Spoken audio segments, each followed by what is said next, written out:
What's going on, guys? Welcome back. And well, I've been busy. I've been really busy and I haven't been holding the camera at all, which is why there was no Saturday video. And well, I'm gonna put this one up today, which is Monday, just to give you guys a update, I guess, I don't know, on what I've been doing, because I feel like it's already been 2 weeks since I've had a video. I might as well make one quick, and then hopefully the next one's better. Like I said, this is basically be an update video.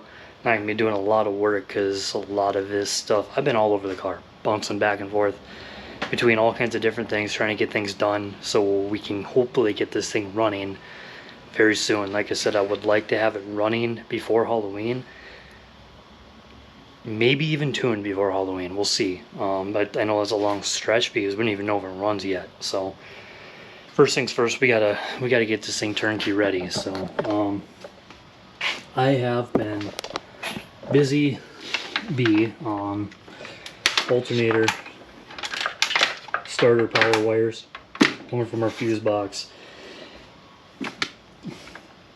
Yeah, doesn't seem like a lot, but you know what, I mean, like I said, there's a lot of small stuff that needed to get done, so I had to figure out which one went where, and all that jazz. What else have I been doing? I got the transmission's finally full of fluid, guys.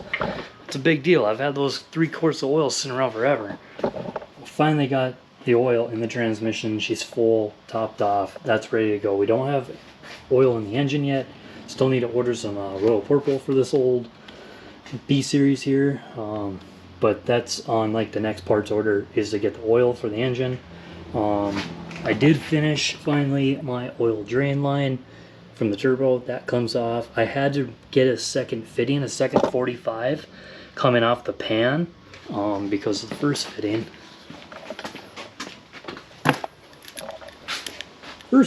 kind of oh, now it's stuck on there. You can see it's all stripped out, and yeah, she took a shit. Basically what happened was I made the line and I made it too long, so like this wasn't like a gradual flow back to the pan, and it kind of like oil would have to go up, and I didn't like it because, you know, I don't want oil just pulling in the hose and not getting back into the pan. So I wanted to redo it, so I pulled the hose off, pulled the 45 off the hose, and when I did, the threads looked fine, but as soon as I tried to put this thing on the shortened hose, it stripped out, and it was a pain getting this thing apart. I did, and it's junk.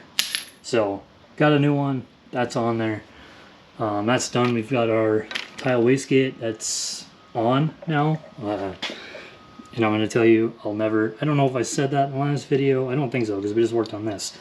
But I put the springs in here by myself without a freaking, because my vise over here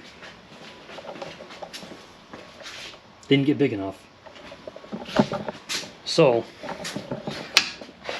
I basically sat on the cooler and pushed down as hard as I could. It was a whole thing. I probably, I'll just put it this way, I will never put springs in a tile wastegate by myself again without like something to help me or someone to help me, because that was terrible. But it's in there, springs are in there. I think it's around 15 pounds of boost, basically on gate pressure, which I felt was safe because we're definitely gonna be running more than 10. So that's on. Lines are plumbed over here. We've got our Speed Factory boost control solenoid. That is in. It is not completely wired yet, but the wires are run up along the fender here, in through into our cab and over to the ECU. I just need to get them spliced into the ECU. I believe the pins are A11 and maybe A25, but A25 is like 12 volt switch power basically, and what I was reading online is that it just needs to be 12 volt switch power, so it doesn't necessarily have to go to the ECU, I don't think, but I'm gonna double check on that before, so I haven't really done it. Had a conversation with Brad at Unified about it, but I just want to double check before I go and do anything, so that part's on hold. But the wires are run from our 4-port down here, and then our one hose goes to our turbo, and the other 2 go to the upper and lower port on our gate to control the valve. So that's on. What else have I done? Wideband O2 plug. That is routed over here. As you can see, the up pipe is gone. I took the up pipe out because I have to weld a bung into it for the wideband O2 sensor. Probably going to do that sometime this week. Get that hole drilled, get the bung in, get that welded on so I can get the up pipe back on there. It's like, what am I kicking around? See, injector plugs. I got all the injectors are all finally plugged in. I mean, they were all installed, and the plugs were just sitting there. And these jumper thingies that the injectors came with. They came with these jumper harnesses. I don't know if they're any good or not. Most people cut their plugs, solder on the ends, etc., etc. We'll try this, see if it works. If it doesn't work, well, you live and you learn, right? Let's see, what else? Oil pressure sensor down there. And they got the plug put in. Well, okay, so oil pressure sensor different than I originally had talked about. Originally I talked about running this remote on the firewall, and this will still happen, but this is not going to happen right off the bat. This is so that I could read oil pressure on the AEM CD7 electronically. I'm going to do this eventually, but instead of having to worry on whether my wiring was correct or not, doing it this way, right off rip to make sure that we were actually going to have oil pressure, we're just going to put in an old-fashioned oil pressure gauge with its own sensor that's just plug and play right to the back. That way we know as soon as we crank this motor and it starts building oil pressure, if this goes up, we know we're building oil pressure. And then we've got our boost vacuum gauge in here, and then our AM wideband, which is on this nifty little cage thingy-majigger. And yeah, it's kind of cool, right? And then, well, yeah, we got the frog eyes here. So I had this bezel sitting around. This is like the first thing I bought for this car 7 years ago, and it still doesn't run. So don't judge me. But got our frog eyes that'll eventually sit in front, right in front of the CD7 here.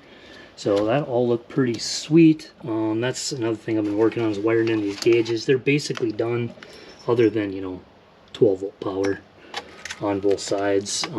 Just need to get some power wired up.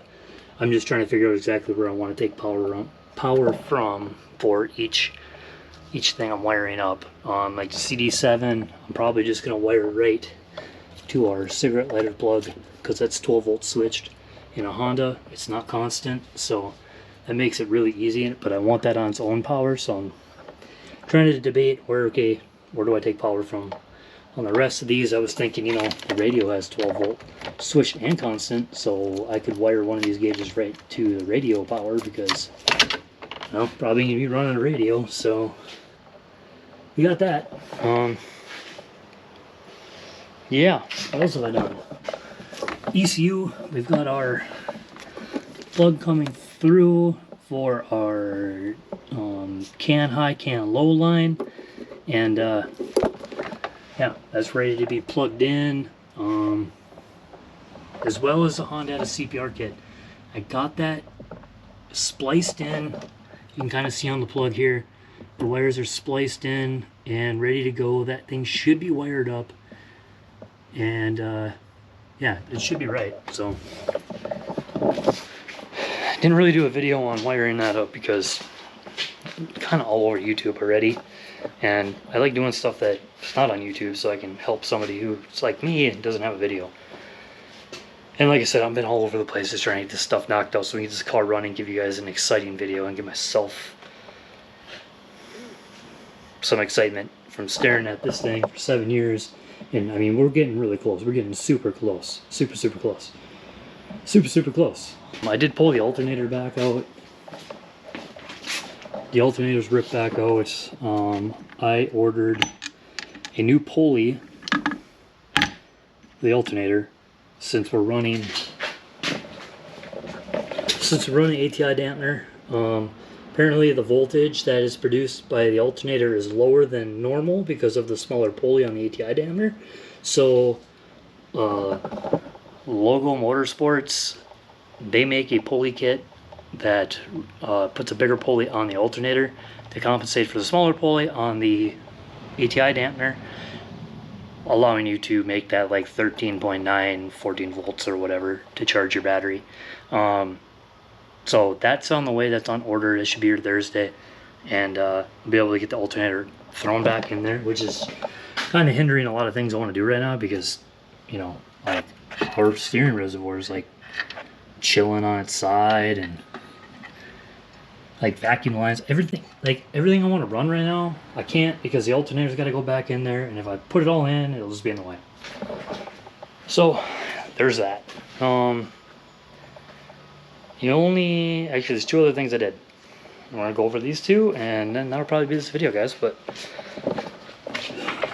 the brakes, front brakes, are finally bled. For you OGs that have been around on my channel for a long time, you know, I talked about bleeding brakes like forever ago. And yeah, they're finally done. I just finished them. So, pretty exciting, actually. To push on the pedal, and it's actually hard for the first time ever. The last thing I did, battery switch. It's finally installed and ready for battery cable to be run down to the battery. Finally got that battery switch put on there. I took my sweet time and could never decide where to put it. And then the other day I just grabbed the drill bit and popped a hole and said that's where it's going.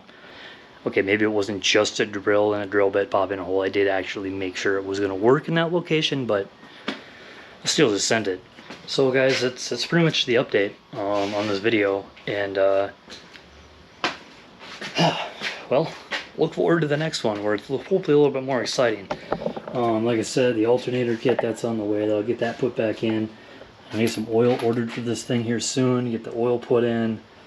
I need to get charge piping on order still. That's probably one of the last like big expensive purchases I need to make. And yeah, so charge piping, oil, and yeah, I think, well, and a battery. I have the battery cable, I just haven't ran it to the back of the car yet. But I have the cable, so there's that. I need a battery, I need oil, I need charge piping, and yeah, we're right there. We're right at the finish line. So I also need to get that intercooler finally mounted on the weight bar. But with the charge piping at the same time, it's not really a big deal. It's not there yet. So we're getting close, guys. We're getting really, really, really close. It's just a lot of piddly stuff.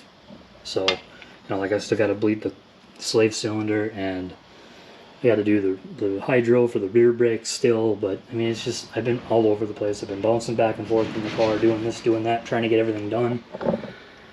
There's a lot. So, sorry this video wasn't the most exciting thing, but it's an update for you guys, so at least you know where I'm at.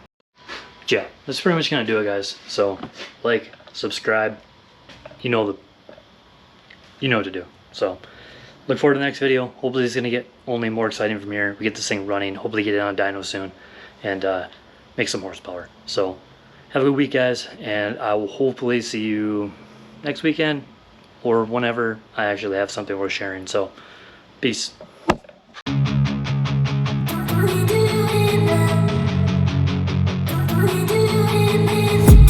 I've been dreaming on in my head like I've seen it. A life worth living is a life with meaning. I'll do what I love till my heart stops